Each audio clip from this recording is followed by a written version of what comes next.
every SOLIDWORKS user must have a simulation access. It's faster to simulate than to create a prototype and test it in the real world. I can prototype and test in several hours something that, would take me several weeks to several months to do in real life. That's where simulation really is powerful. You can simulate it virtually, and it's a lot cheaper, a lot faster. Within SOLIDWORKS Simulation, everything is already built within the tool.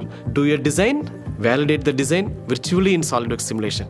Simulation can show you a lot more inside what's actually happening with parts. And what you can typically do is get rid of, say, 1, 2, 3 iterations. We've got some really smart people using some really incredible tools in SOLIDWORKS, and the combination of those folks with that tool ensures that we're always going to be producing world-class products.